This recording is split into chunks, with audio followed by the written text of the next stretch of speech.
what's up, guys? Welcome to episode number 7 of our Islanders GM mode. So, in last episode, I had like a bit of a technical problem, and it was only supposed to be the free agency and the sim up to the start of the regular season, but instead, for some reason, my recording glitched out, so we only were able to start recording the next part of the season. So last episode we made a trade. We traded Thomas Hickey and a third, I believe, to the Calgary Flames in exchange for Michael Frolik, and then we also showed that we signed free agents, Nick Bonino being one of those guys, Alex Chiasson, and Carlo Koliakovo, and then Darcy Kemper. So yeah, that's that. But yeah, so this episode is going to be basically just simming up till the trade deadline, and maybe I'll make a few trades in this episode just because I know I probably won't get any suggestions for trades for the deadline, so I may make trades in this episode if I find any that are interesting enough. Currently we're not doing very well again. We're 10 points back of the wildcard spot, and we're 14, 16, and 7, so we might need to make some trades. There's some second line center guys that I was kind of looking at.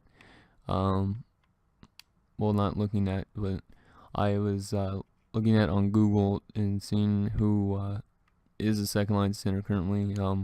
I just want to check out a few of them. So one of those being Johan Larsson. I don't know if he's a second line center in this. Probably not. He might be a left winger in this. Top 9 forward, 83. That's not too bad. He's got decent face-off stats as well, but he's not good enough for being better than like Nick Bonino, say, for example. Other players I was looking at was Carl Soderberg. I think I was looking at him actually in this GM mode as well. Soderberg is... Colburn is also a center, I think. Wait a second. How good is Colburn? 83, and he's not liking his ice time. He's probably listed third line scoring. So Soderberg, yes. See, like, they have like a good plethora of centers. Like, it would be good to trade for Soderberg, but I don't know what they would want from me. See, if we were to get Soderberg, he's making 4.75 for the next 3 years, so we're going to want to give up some cap space with the center, so I'd say we'd have to give up either Melker Karlsson or Nick Bonino. Currently, Bonino's making a lot more money, so I'd say we'd give up Bonino, even though we just signed him in free agency. We give up Bonino, and then let's see what else is matching their block. Not a whole lot. We'd be able to throw in, like, say, Ross Johnson for sure, because Ross Johnson's just an AHL guy. And let's see, are they interested in any draft picks? No, they're not, but we could say throw in like a third, or maybe not a third, let's say a second. I don't think for this year. Let's just go way into the future. 2021 second. And see, that would probably almost go through. We'd have to throw in maybe something else, but it's a lot just to give for Carl Soderberg. But at least you're getting that roster spot back. Currently, Carl Soderberg has 16 points, so I think he could definitely help our team out, but he's 32 already, so he's probably going to drop off in the next few years, so I don't think it's the right move to trade for Soderberg. But maybe when we get up to the deadline, I'll look at the trading block and see if there's any interesting centers that we could pick up. I know Tyler Johnson still would be a perfect fit here, but he signed a deal with Calgary. I'm not sure how long, probably 4 years or so. But yeah, let's start the simulation up. So we're going to go a few games at a time. So first game is against Buffalo this month. Hopefully we have like a better second half. And I think this is their second injury only this season. Carlo Koliakovo has been injured with a strained hamstring, and his estimated return is January 13th, so that's not too far away. I don't think we have any depth defense, though, do we? I was gonna call up Pellick for depth defense maybe, but scratched. Oh yeah, we were using who was it for defensive? I think it was Derek Roy. Yeah, so we're gonna put Derek Roy as the depth defenseman again, because he's got better defensive stats than most of these other guys that are scratched. And he used to play for Buffalo, so shootout win, and there's a win, so better start to this month already. Alan Quinn's been injured in the minors with a mild concussion. It's not very good, but I don't think he'll ever make the team. So, and Michael Dalcoli has jumped up to an 80, so he's growing a lot this season. He started off like a 74, I think, and now he's up to an 80. So that's very good. He's still on his minor league deal as well for 2 years. Josh Hosang's up to a 78, and Barzell's a 77. So these guys are going to be wrecking the NHL next year. We're going to have them on our like fourth line maybe, or some of them might be in the minors, I don't know. It depends how good they grow. And see, Beauvillier, Kobelisk, and Babenko, how are these guys doing anyways? 9 points. And 6 points, okay. So replacing Alan Quinn. Let's see, this Holmstrom guy. No. Is that the only guy we have for depth? Let's just put in Verhaeghe. Verhaeghe is the depth guy. And put him down to the fourth line. Give Kobelisk a chance on the third line. Playing with Beauvillier. It doesn't really matter that much because it's the minors. But our minor league team is actually doing really well this year. 21-10-1. And Kolyakovo is back. We won 2 more games too in a row, so we've won 4 straight. So that is good. Usually what I find is in GM modes is the first half of the season for some teams are really horrible, and then they come into the second half and absolutely tear it up, and then they make the playoffs. So hopefully that's the case with our team, as we've won 4 in a row to start January. So Alan Quinn is back for the AHL team, and Nick Spalling's losing morale because of ice time, but that's what happens. He's listed as a minor scoring first, so eventually maybe I'll send him down to the minors and just use Pellick as the replacement, just because I don't think we really need to have Spalling up here anymore. So Alan Quinn might be able to play in the NHL next year if he keeps growing, but I don't know if... Oh yeah, he is growing a lot. He has got good puck skills, good shooting, good skating senses. In real life, I think he's still on the NHL team, but not 100% sure on that because I don't follow the Islanders, and we've won 5 in a row to start this month. That is great. So let's just keep simulating. So no, I don't want to edit my trading block yet. And Calvin Dahan has been injured with a sore foot. Estimated return is January 21st, or not 21st, 23rd. So that's another top 6 defenseman. So it's at least not our top 4 as of yet. So we will put Derek Roy back in that spot again, because Derek Roy, I would rather play him than Nick Spalling or Mikhail Grabowski.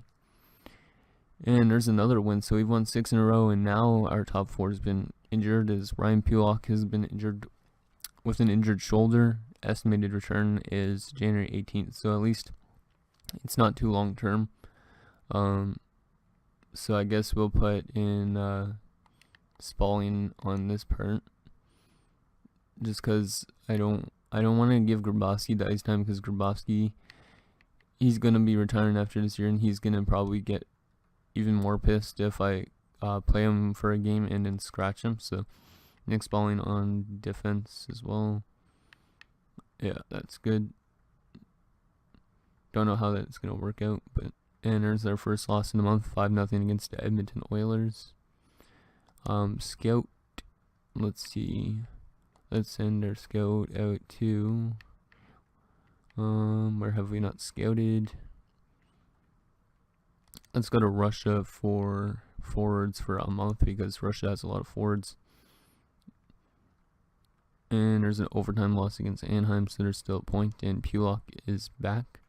Hopefully, he's not one of those type of players that just keep getting injured, so he can replace Nick Spalling. and to see how Pilok's doing. So he's playing a lot better this season than last year. 7 goals, 5 assists. So he's taking advantage of more ice time, I guess. And Hamonic looks like he's playing better, but still 9 points only. He's not very good. Savard's got 16, and Letty's got 18, so not bad. How about Kolyakovo? 6 assists. That's pretty good, actually, for an 81. An 81 7th defenseman, so. And then we lose to Nashville, so we're starting to lose games, but hopefully that doesn't come back to drop us out of like a playoff chance. So who was it that was back? The other defenseman? Yeah, Calvin DeHaan is back, so we can put him back here. And hopefully, 18th, I think he recovers, maybe. Or maybe it's a bit later than that. Yep, he's recovered from injury. That's good. So there's another loss and then a win. And Bridgeport player Mitchell Van de Sompel has been injured with a broken nose. February 8th. Okay, so we have to just get in a depth player in the AHL. So that's Hansen. So let's see. Wait a second. Parker Witherspoon's up to a 70. He's only got 2 points. Pellick is 79. He's got 11 points. How's Tarasov doing? 5 points, 4 goals.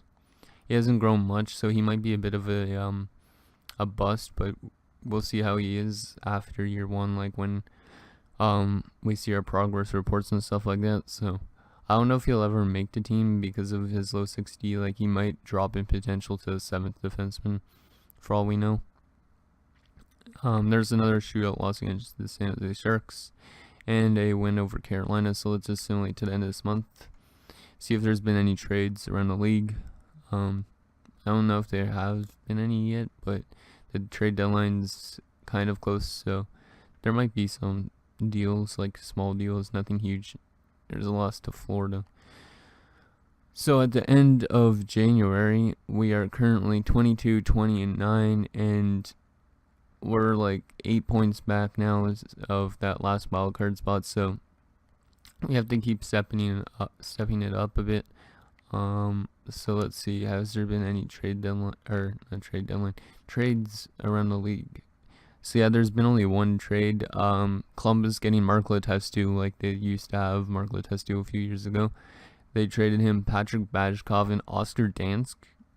I think those are 2 pretty decent prospects. I don't know why Columbus would want to part with those when Columbus is, well, they're a playoff team right now, but they don't have like the best prospects, so they're not going to be like necessarily the best team for forever. So let's just see Edmonton's roster, see how good those players are, and then we'll look also at our players' stats for the season. So let's just go over to Edmonton. And so I don't know if he'd be in the AHL. So it looks like he would be in the AHL. How about goalies? Is Oscar Dansk in the NHL? Yes, he is. But he played 1 game and I don't know if that was with Columbus or not. He's only a 73 low backup, so it's kind of weird. But yeah, I don't really want to check the AHL. So, and for some reason, Connor McDavid's way under a point per game. He's only got 39 points. It's kind of weird. Okay, let's go back to our team anyways. The New York Islanders, not the Rangers. So, Tavares has got 53 and 51. Ladd's got 39. Strom's got 36. Carlson's got 27. Letty's got 22. Bailey 21. Suzuki's 21. So, it's a pretty even spread between the entire team. As you can see, mostly everybody has some decent amount of points. The only ones I'm concerned about really are players like Travis Hamonic, who's, I know he's a defensive defenseman, but he's an 87 and he's got really good skating. So you think he'd put himself in like offensive chances a lot more, but he's only got 9 points. It doesn't look like our team's plus minus is very good. Yeah, we have a lot of minus players. So Nick Bonino being the worst at a minus 10. Let's just check our goalies. How has their goaltending been playing? So Halak, yeah, he fell off a bit, 2.82 goals against average. with a 908 save percentage. And Darcy Kemper's playing pretty good, 2.11 goals against average in 11 games. He's 6-4-0 with a 927 save percentage. So, and Kemper actually has more shutouts so far than Halak does in less games. So Kemper's pretty good backup. He's better than Grice last year, so that's for sure. Let's check around the league for points. Who's leading the entire league in points currently? Consider we're like halfway through, or a bit more than halfway. So all skaters, and yeah, that's points. So Steven Stamkos is leading in points with Malkin. We have Tavares and Neners Giroux right behind, and then Cam Atkinson. I don't know how Cam Atkinson's up there. He must be leading Columbus to victory. See, he was the kind of guy I was looking at to sign, because I think he is going to be, he's going to be a free agent maybe this year if Columbus doesn't re-sign him. So I guess this is the year for Columbus to win. Joe Thornton, Joe Pavelski, and Voracek all have 51 as well. So it's a bit of a tight race to see who wins the Richard Trophy and the other trophies. I don't even remember all the names of the trophies. Let's see who's leading defenseman. So Erik Karlsson's got 45 and 51, and then there's OEL with 43, Duncan Keith with 42, and Ekblad with 40. Everybody else is in the 30s, pretty much up to here. So it's a bit of a tight race again for that James Norris Trophy. Goaltending, let's just see who's been good for goalies. So currently, let's see who's got the most shutouts. So Carey Price has got 7 shutouts, 920 save percentage, and a 2.4 goals against average. So he's been pretty good. The lowest goals against average currently is Johan Gustafsson, but he's only played 11 games. Anybody that's played a lot of games. So Fleury's played 39 games, and he's a 1.97 goals against average. So he's been really good, and same with Braden Holtby. He's played 44 games and a 203 goals against average. Let's check the rookie skaters for points, and then we'll continue simulating, just because or else this is going to eat up too much time, as we're already running around 18 minutes. So rookie skaters for points. So Mitch Marner is leading all rookies. He's got 41 points in 51 games, followed by Vinny Hinestroza. It's Vincent, and then Alexander Nylander, Dylan Strome, Emil Poirier, Nikita Soshnikov, Henrik Samuelsson, Glenn Gawdin, and so on like that. So a lot of Leaf rookies again this year, as expected. So the Leafs are probably going to be really tank, as they also still have Nolan Patrick from the draft, I believe, from last year. So okay, let's continue with the simulation up to the trade deadline. So this is the last month we'd probably be doing, so let's go up. Let's do these 3 games first, just to see how we play to start the month. So against Edmonton, we win 6-2. That's nice. And Mitchell Van de Somper is back for the AHL team. Seems like at least we're having some prospects grow in the AHL, which is good. Especially the top 3 kind of guys that we want to grow in Dalcol, Barzal, and Hosang. Is Barzal's up to 78 now.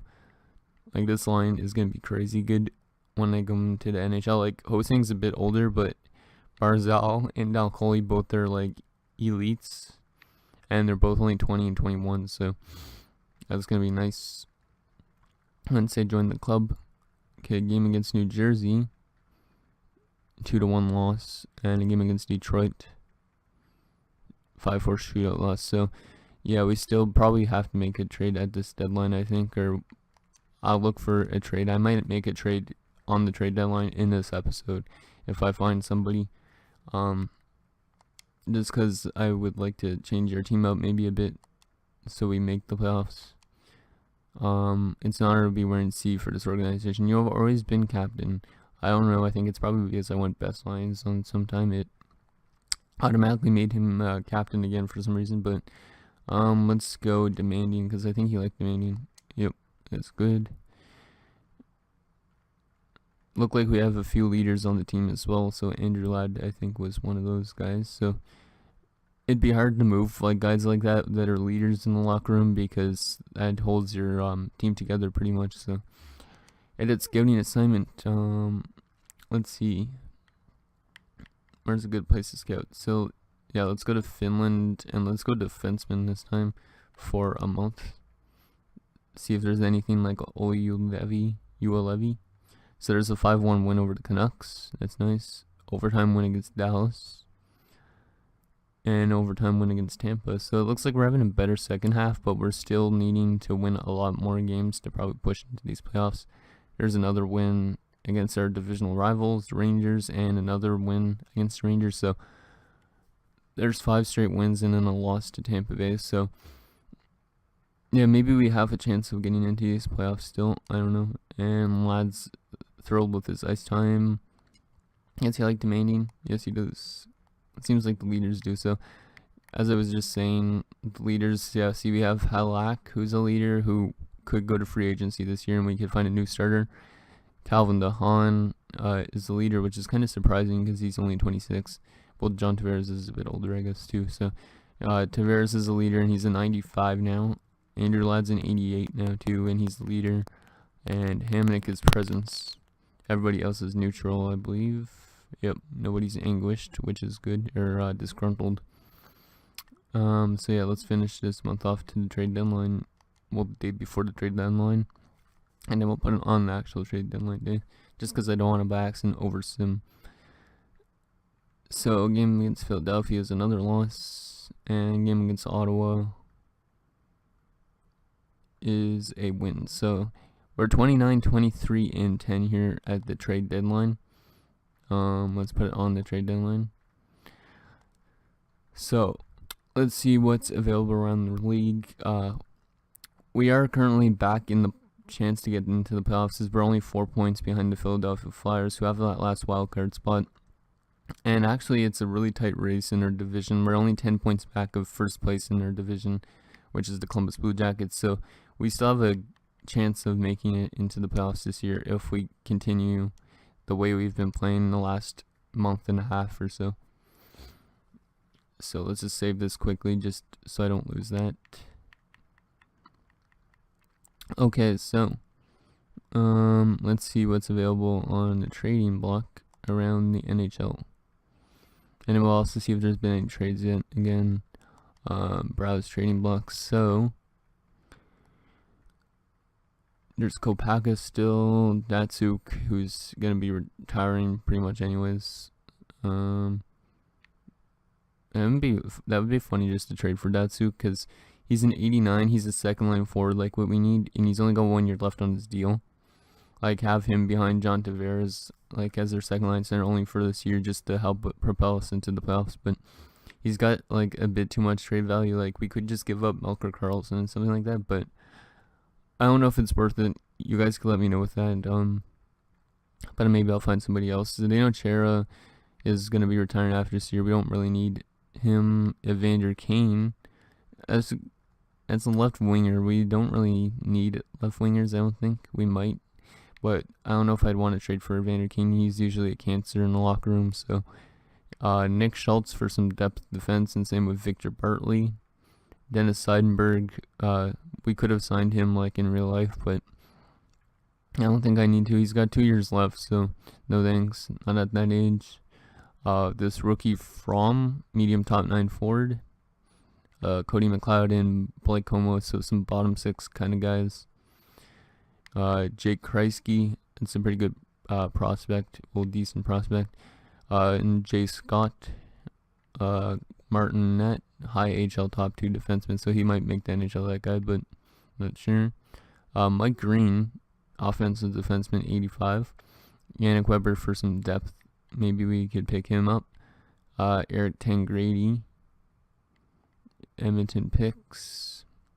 Alexander Burrows, he's only got 1 year left, though. Don't need him, really. Spencer Watson is also a pretty good prospect. Al Montoya for like a backup, we don't really need him. Ryan Gropp and Adam Tambellini, and nothing huge there.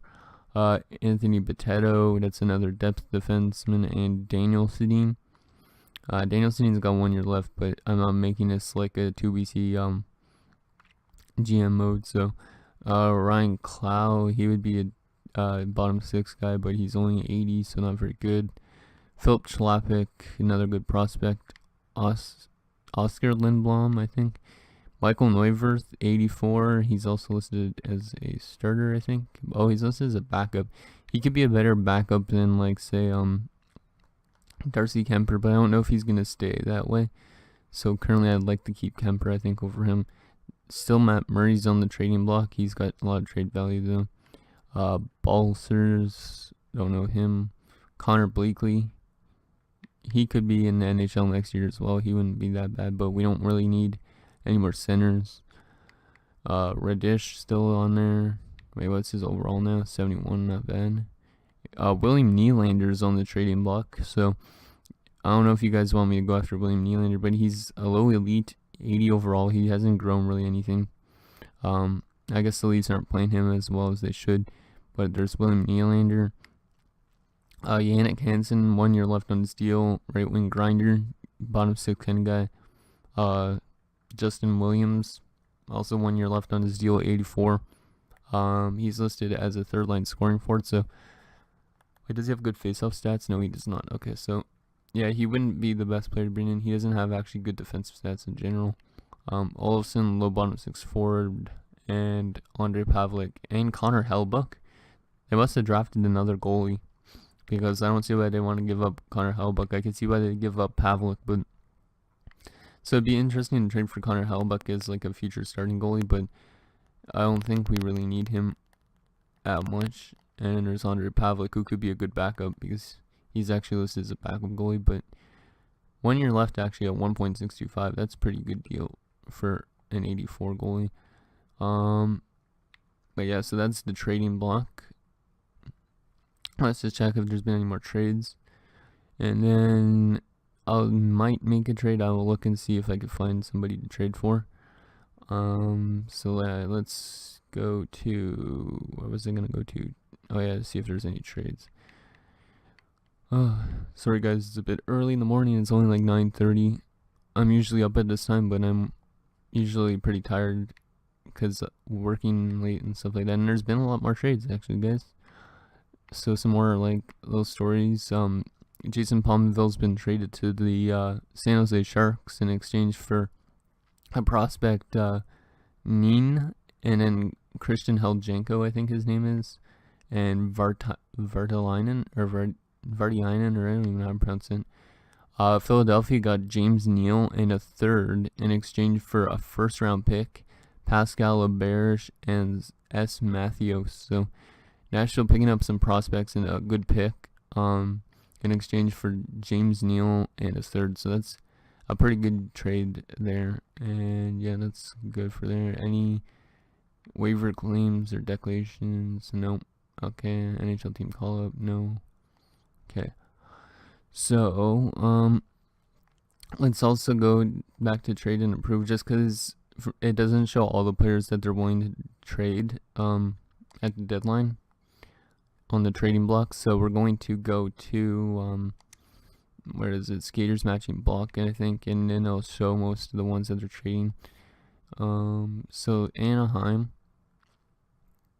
let's sort just by overall and see if there's anybody that could help us right now. No, just some prospects. Arizona still has that Pavel Datsyuk, so it'd be interesting to trade for Pavel Datsyuk, but it'd be highly unrealistic as he's not coming back to the NHL, as he's in the KHL currently. So, Boston, Zdeno Chara, don't really need. Buffalo, Evander Kane, and who is this? Cole Schneider? Yeah, it's Cole Schneider. Okay, if it was Corey Schneider, I was gonna be like, what the shit? But it's a right wing anyway. So, Carolina, Dennis Seidenberg. Oh yeah, that reminds me. Quickly got to check that. There is one centerman on, or well, not centerman, but guy who should have good faceoff stats in Elias Lindholm. He's got a lot of trade value actually, but he would be a good faceoff man to bring in. He's 87, 77 faceoffs, good defensive stats. He's pretty much like a Tyler Johnson. and he's a playmaker too. So it'd be interesting to bring him in, but I don't know what we'd have to give up. He's liking his time over there too, but the thing is, yeah, for centers, I don't know if he's even playing center. I don't think so, but let's just see if we were going to trade for someone like Elias Lindholm and bring him right into the team right away, we'd have to give back. Definitely, we'd have to give back our first, which they actually want, and then we'd have to give a centerman for the current position or a left winger for the current position. So we'd have to get rid of, say, somebody like let's see, Nick Bonino. Yeah, we'd have to give up somebody like Nick Bonino, which they actually want as well, and we'd have to take back something else probably with that. So we'd have to go like that, and we'd have to take back like a second. I don't know if that'd go through. I kind of want to try it, but I don't know if you guys think this is a realistic deal. Like, Lindholm's got 1 year left on his deal at 2.95. He's going to want a bigger contract this year, but he could be that second line center that we need, considering he's got decent face-off stats and a really good defensive awareness. You know what? I'm going to try this deal. If you guys think if it's a bonehead of a deal, you can let me know. But like, getting rid of our first round pick this year, like, our first round pick might be a really high pick this year, but they want it, and then we get back Elias Lindholm. So yeah, I don't know if it's realistic, because Carolina is doing really well this season as well. So let's just try and see if it goes through. If not, then yeah. So it's been rejected, and it isn't sufficient at all. Okay, so let's just take off that second. Let's just try going straight up like that, and they accepted. Okay, so yeah, I know, guys, you guys are gonna be like, that was totally unrealistic if you do comment on my videos, but we needed that second line center, and I already went out and grabbed one from a team that's actually in the playoff hunt, so it'll contribute to our success, they said. So Malcolm Karlsson, you're going down to the third line, and our new second line center is going to be Elias Lindholm, who is now kind of not sure why he got traded. I don't know why they would trade him, because I thought they would say that they're totally unwilling to move him, but he is the perfect fit for this team. So let's see, Froley, because he's still second line forward. That's weird. Okay, so now our team looks a lot better once we add in Elias Lindholm. As you can see, our face-off, our centermen are pretty good. Let's see, special teams. He had really good defensive stats. So let's see, penalty kill. I'm going to take Nikolai Kuhlman off the penalty kill and put in Elias Lindholm, just because he's got that good defensive awareness. And yeah, just leave it like that. And scratched, yeah, that's still good. So there's that, and yeah, so I think that might be all the moves we need to do for the season. I don't need to look at the rest of it, because I think that should be a good enough fit for our team. So yeah, I think we're already gonna do the deadline in that, and let's see, we're at 33 minutes. I'm going to just I didn't even realize our game on the trade deadline is up against Carolina. So I think, yeah, that's all the trades we're going to move or do at this deadline. So let's just sim this game and see if that trade comes back to bite us in the ass, or if it works out for us as we're playing Carolina on the deadline. So Elias Lindholm basically just changing locker rooms against his former team, and they go up 1-0 and 2-0. So they already have Jake Bean in the lineup and Di Giuseppe, so they're up 2-0. And we came back with 2 Ladd and Tavares, so our first line getting it done there. 2-2, and the net shots are 18 apiece. Third period, let's see if Elias Lindholm could pick up some points.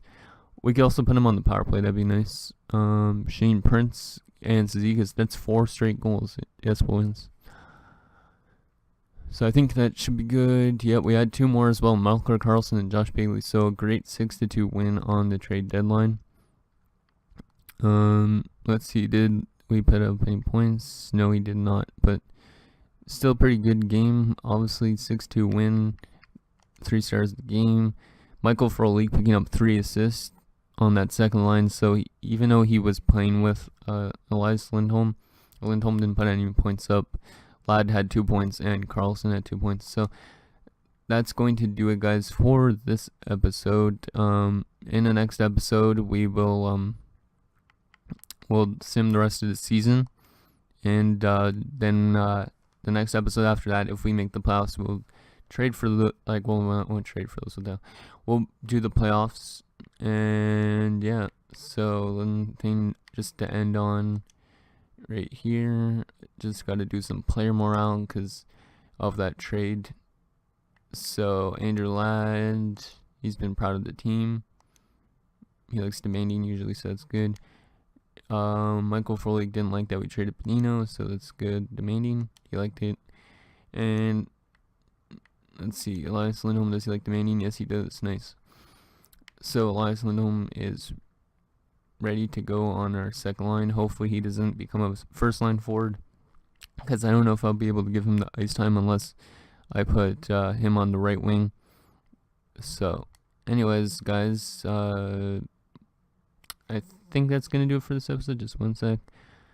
Yeah, that's going to do it, guys, for this episode. So, yeah, we'll see you guys back here with episode number 8 on Monday, probably, if I don't have to work on Monday.